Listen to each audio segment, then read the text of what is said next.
The tree and the travelers, पेड़ और यात्री.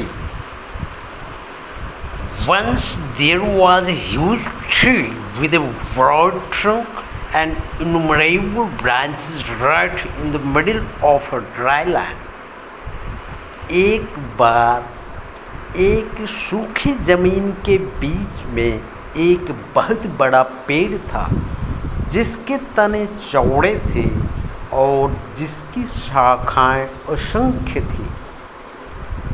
The tree gave rest and shelter to hundreds and thousands of travelers. यह पेड़ सैकड़ों हजारों यात्रियों को आराम और आश्रय देता था. Being located near 4 towns and many villages, the tree was an ideal meeting point for travelers. 4 शहरों और कई गांवों के पास स्थित होने के कारण यह पेड़ यात्रियों के लिए एक आदर्श मिलन स्थल था. One day, 2 travelers reached the tree after a long time of walking.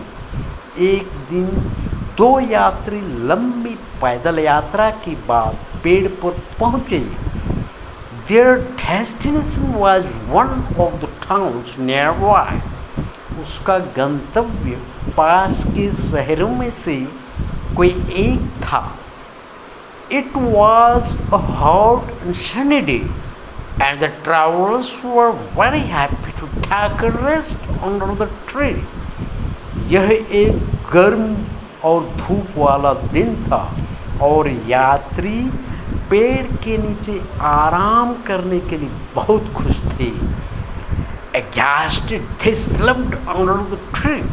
They slept for a while, enjoying the cool shade and the soft breeze. थके हुए वे पेड़ के नीचे लेट गए. वे कुछ देर तक ठंडी छाया और हल्की हवा का आनंद लेते हुए सोए. After a while, one of the travelers got hungry.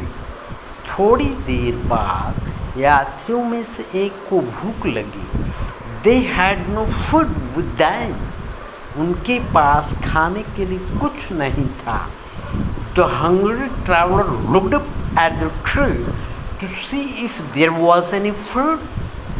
भूखे यात्री ने पेड़ की ओर देखा यह देखने के लिए कि क्या कोई फल है. Finding none, he began to curse the tree. कुछ नहीं पाकर वह पेड़ को कोसने लगा. Oh, this is just a useless tree. It has nothing to feed us, not even food or even nuts. It's of no use. Oh, यह एक बेकार पेड़ है और इसमें हमें खिलाने के लिए कुछ भी नहीं है. यहाँ तक कि एक फल या मेवा भी नहीं. यह किसी काम का नहीं है. The other traveler comforted him and asked him to stay cool. However, the hungry man continued cursing the tree. दूसरे यात्री ने उसे दिलासा दिया और उसे शांत रहने के लिए कहा. हालांकि भूखा आदमी पेड़ को कोसता रहा. The tree, which could not tolerate the cursing words of the traveler, said in a sad yet a strong voice, "You cannot be so ungrateful to me." पेड़ जो यात्री के कोसने वाले शब्दों को बर्दाश्त नहीं कर सका उदास लेकिन मजबूत आवाज में बोला, तुम मेरे प्रति इतने कृतज्ञ नहीं हो सकते. Just think of your condition when you raised fear in the hot and dry sun. I offered you a cool and comfortable place to rest and sleep with a soothing breeze.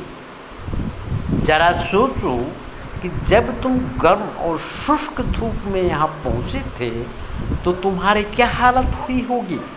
मैंने तुम्हें आराम करने और सुखदायक हवा साथ सोने के लिए एक ठंडी और आरामदायक जगह दी थी. If I was not here, you would have died now, saved your life from the hardship. But you humiliate me. अगर मैं यहीं नहीं होता तो तुम अब तक मर चुके होते। मैंने तुम्हारी जान तपती धूप से बचाई, लेकिन तुम मुझे अपमानित करते हो। The traveler realized his mistake and apologized to the tree. यात्री को अपनी गलती का एहसास हुआ और उसने पेड़ से माफ़ी मांगी। Be grateful for your blessings. अपने आशीर्वाद के लिए आभारी रहो।